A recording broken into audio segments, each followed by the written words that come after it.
Good morning, Dan and Amy. I've got to amend the question I asked earlier. Yes. Your favorite Al Franken impersonation. I asked Stuart Smalley, Paul Tsongas, or Senator Al Franken. Let's just keep it in the Senate. Your favorite Al Franken impersonation, Senator Paul Tsongas, Senator Paul Simon, Oh. or Senator Al Franken. So let's give you a little taste. This from SNL as Paul Tsongas at the Star Trek convention. Now, when Jerry Brown talks about Star Trek, okay, what he forgets is that I wrote a book, okay? A book. And it's here. It's a book. It's here. It's the Insider's Guide to Star Trek, written by Paul Tsongas, okay? With an introduction by DeForest Kelley, okay? So, read the book, okay? And you decide, who is the candidate, who's one of you. I say it's me. All the other candidates just want to be Santa Claus. I don't want to be Santa Claus. I know. Bill Clinton wants to be Santa Claus. I don't want to be Santa Claus. Santa Claus was not a leader, okay? Captain Kirk was a leader. I want to be Captain Kirk, okay? That's pretty good. Now, as Paul Simon during the Clarence Thomas hearings. Judge Thomas, are you aware of that division of our government known as the Criminal Justice Department? Of course I am, Senator. Well, when you walk in the main entrance of the Criminal Justice Building, there's this receptionist with short brown hair. The one at the third desk on the left? No. The one at the big circular desk right there in the center there. Oh, yes, Sandy. Yeah, Sandy. Do you think she'd go out with me? The bow tie. People think I'm boring because of the bow tie. Now Al Franken doing a Senator Al Franken impersonation. During the show, I was kind of the co-host with a beautiful woman named Leanne Tweeden. And we'd do comedy routines, and we'd introduce the music, we'd introduce the cheerleaders. I'd go out and do a monologue. This is something I would do. That's the one that's not funny, and it turns out is referencing some trouble that Al Franken is in right now for more of a discussion of all the mediocre intellects and squirming bags of appetites that are in the Senate or trying to get there. We're pleased to be joined by our friend Bret Baier, host of Special Report on Fox, 5 p.m. Chicago time, Monday to Friday. Also the author of the book on Ike, 3 Days in January. Bret, thanks for joining us. Appreciate it. Good morning. Morning. And so, I don't, you pick What's going on? Which senator or Senate candidate do you want to start with? Do you want to start with your Al Franken, your Bob Menendez, who apparently doesn't understand what a mistrial is, or obviously Roy Moore? Yeah, you pick.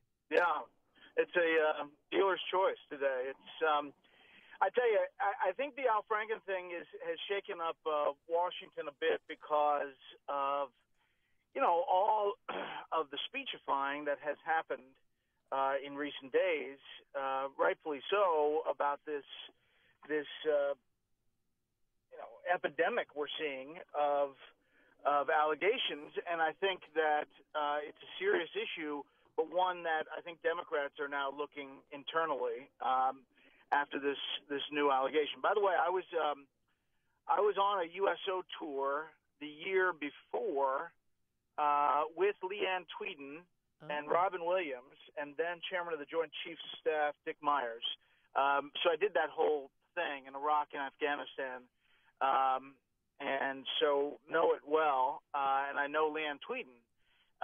And so when she came out with that pretty detailed description of what happened to her, I knew that was going to be pretty earth-shattering. So were you in any skits? I mean, how does this work? So Leanne Tweeden, 1 year she's with I Al was just Franken. covering it. You were covering it. I was the Pentagon correspondent at the time. So Chairman Myers, General Myers asked me to go with him, and I just went on the trip and reported from all the USO stops along the way. Did anyone grope you?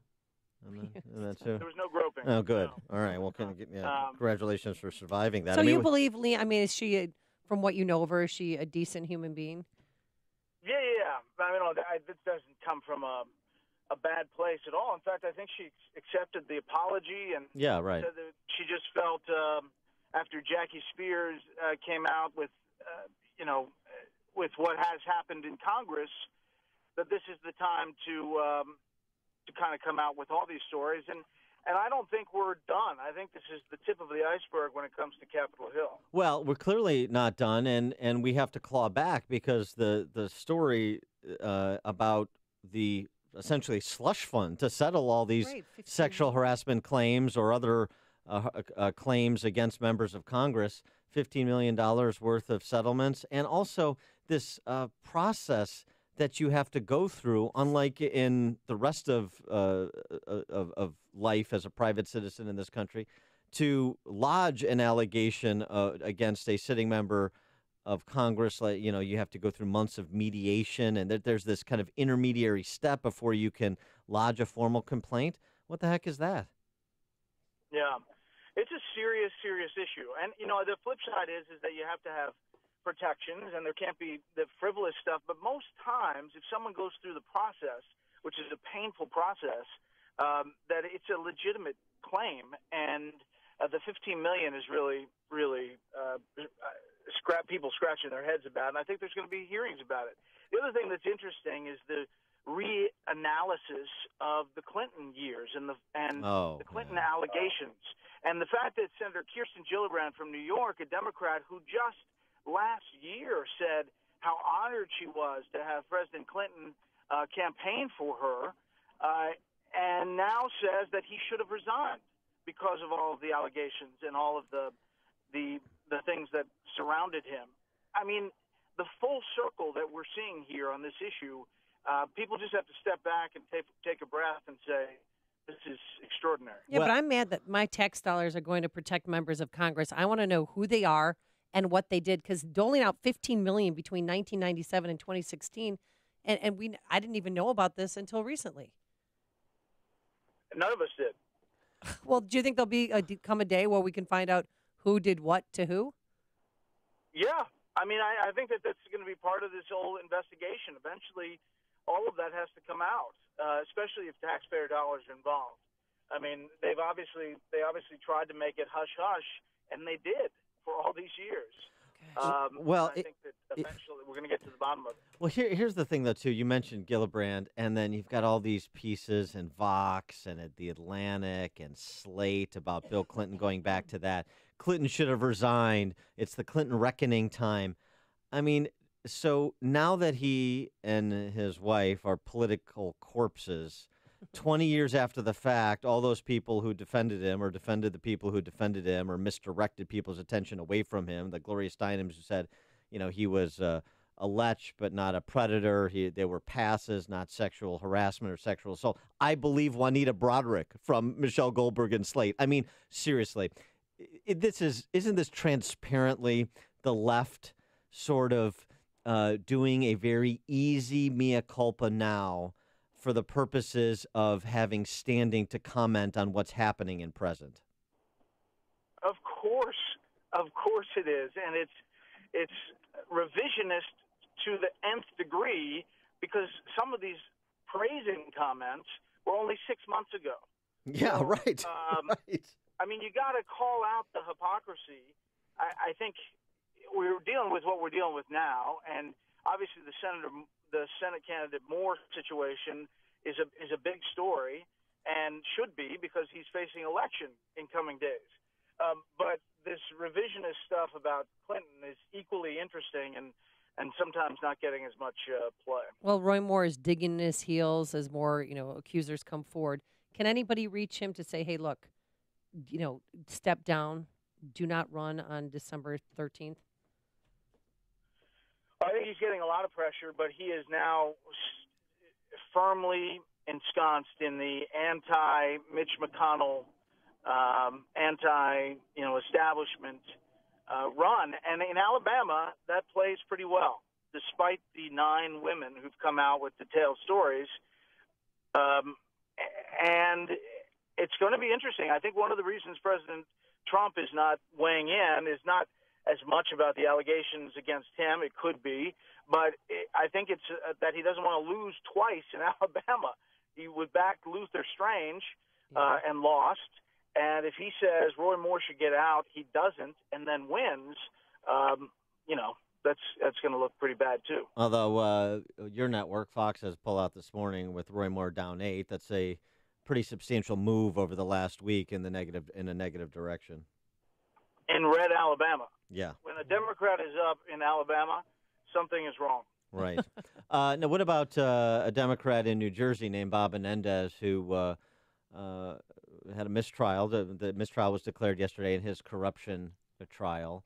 And he, basically took to the podium outside the courthouse and thanked the people who stood by him and threatened the ones who didn't. Put everybody who didn't or everybody that was digging his political grave on notice that vengeance is coming, and his name is Bob Menendez. Do you have any sense from the U.S. attorney there whether or not they're going to retry him? I don't yet. I don't. It's at the end of. It'll be at the Justice Department, and only to say, and Judge Napolitano said this on my show yesterday, is that they've spent millions of dollars. They've gone to court 3 times to say that they're justified in this case. The government has, and it's hard to believe that they're going to just walk away. But you couldn't get that jury to the finish line, and you're going to have to invest a lot more money to do the trial. It's kind of an analysis at this point whether it's worth it. That said, he could face more serious things in the Senate ethics investigation, right, which Senator McConnell launched yesterday. Those things take some time. Some people say that the ethics committee is where allegations go to die, but eventually they do get adjudicated. One other matter, this bubbled up to the surface yesterday. The Hispanic caucus in the House is apparently for Hispanic Democrats only. The effort by Republican Congressman Carlos Curbelo, who's Cuban, to join the House Hispanic caucus was rebuffed by, the Hispanic caucus, which is all Democrats, because they disagree on policy issues. Well, wait a second. I thought this was all about identity. I mean, I don't think there should be any of these caucuses, Black Caucus, Hispanic caucuses. You're just a member of Congress. But if you're going to have them, it says something. It's telling about identity politics too. It's not really about just your identity in terms of your ethnicity, or it's about your ethnicity, but only your ethnicity is only relevant if you're in agreement with the left when it comes to playing identity politics plus the progressive politics that follows it. Right, identity politics and ideology, and I think that's pretty telling. I think that the Democratic Party is trying to find itself, and one of the ways that it often does is through identity politics, and this is just an example of that. Listen, immigration is a huge story, and I think that DACA is something we haven't talked about enough. It's going to come up in Congress, and what's tied to it, whether some kind of border security thing short of the wall, that is going to be a big story. We're focused on tax reform, but watch that one. All right. He is Bret Baier, anchor Special Report, weekdays 5 p.m. Chicago time on Fox. Also, pick up the book 3 Days in January, Bret's book on Dwight D. Eisenhower. Bret, thanks for...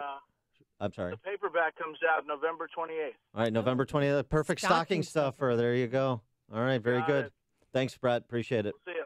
And he joined us on our turnkey.pro answer line. If you're talking about it, Dan and Amy are talking about it. It's Chicago's Morning Answer on AM 560. The Answer.